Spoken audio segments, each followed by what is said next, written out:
الرحیم مالی عبادات سے متعلق یہ بتا دیا گیا کہ اس کی 3 قسمیں ہیں: فرض، واجب اور نفل۔ فرض میں زکوٰۃ آ جاتا ہے، جس سے متعلق ہمارے مسائل چل رہے ہیں۔ تو اس میں یہ بتایا اس سے پہلے کہ اموال زکاتیہ کیا کیا ہیں۔ زکوٰۃ سے متعلق 4 قسم کے اموال بتائے، اور کن صورتوں میں زکوٰۃ واجب ہوتی ہے اور کن صورتوں میں صدقہ فطر واجب ہوتی ہے۔ دونوں میں فرق رہ گیا ہے۔ زکوٰۃ اور صدقہ فطر میں صرف یہ فرق ہے کہ زکوٰۃ کے اموال 4 ہیں: سونا چاندی، روپیہ پیسہ، مال تجارت، اور اگر جانور ہوں تو سال کا اکثر حصہ چراگاہوں میں چرنے والے جانور۔ یہ اس کا تعلق عام طور پر ہمارے شہروں سے نہیں ہوتا، اس لیے سونا چاندی، مال تجارت اور روپیہ پیسہ کی بات یہ ہوتی ہے۔ اس کے علاوہ اور چیزوں میں زکوٰۃ کا تصور نہیں، لیکن صدقہ فطر ان 4 کے ساتھ ضرورت سے زائد سامان، جس میں تجارت کی نیت ہو یا نہ ہو، جس کی مثال میں نے دی تھی کہ جو 2 گاڑیاں ہوں یا 2 پلاٹ ہوں، 2 گھر ہوں، ضرورت سے زائد کپڑے ہوں، ضرورت سے زائد ڈنر سامان ہو، برتن ہوں، ضرورت سے زائد جو استعمال میں ایک بار بھی سال میں نہیں آتے، تو ان پر صدقہ فطر اگرچہ زکوٰۃ نہیں ہے لیکن صدقہ فطر ان پر واجب ہے، کیونکہ یہ شخص زکوٰۃ نہیں لے سکتا صاحب نصاب ہونے کی وجہ سے۔ اس کے پاس اتنی مقدار میں ضرورت سے زائد سامان موجود ہے تو اس سامان کی وجہ سے یہ صاحب نصاب ہے، لیکن زکوٰۃ نہیں دے گا کیونکہ اموال زکوٰۃ نہیں ہے، لیکن صدقہ فطر اس پر واجب ہے کیونکہ یہ صاحب نصاب ہے۔ دوسری شرط اور دوسرا فرق،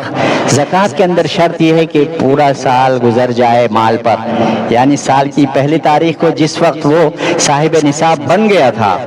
1,20,30,000 اس کے پاس رقم آ گئی تھی، اگلے سال قمری ماہ کی اسی تاریخ کو اس کے پاس اتنی مقدار یا اس سے زائد مال آ گیا، بیچ میں جو حالات آئے ان کا اعتبار نہیں،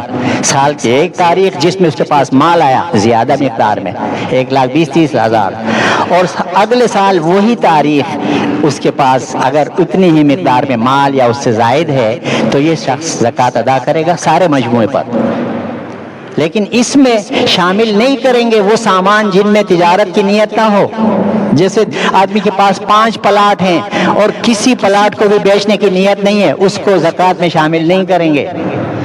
لیکن یہ آدمی زکوٰۃ نہیں دیتا ہے، صدقہ فطر کے موقع پہ صدقہ فطر دے گا، قربانی کے موقع پر قربانی یہ شخص کرے گا،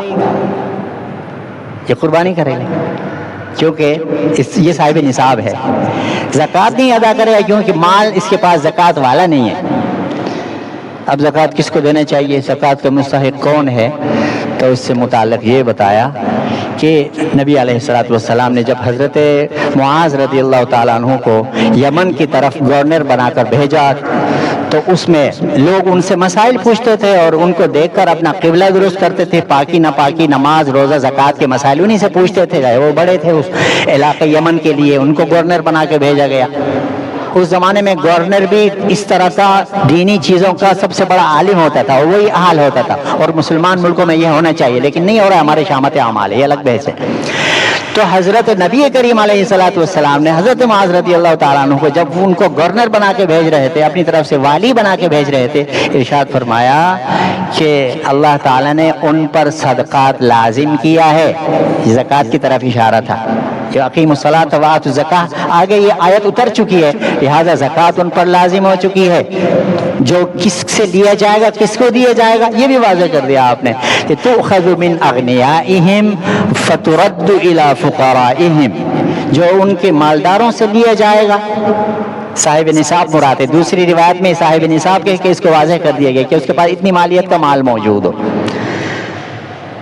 صاحب نصاب لوگوں سے اور مالداروں سے لیا جائے گا اور دے دیا جائے گا فقیروں کو، جن کے پاس ایک وقت کا اگر کھانا ہو بھی لیکن نصاب کے بقدر مال نہیں ہے،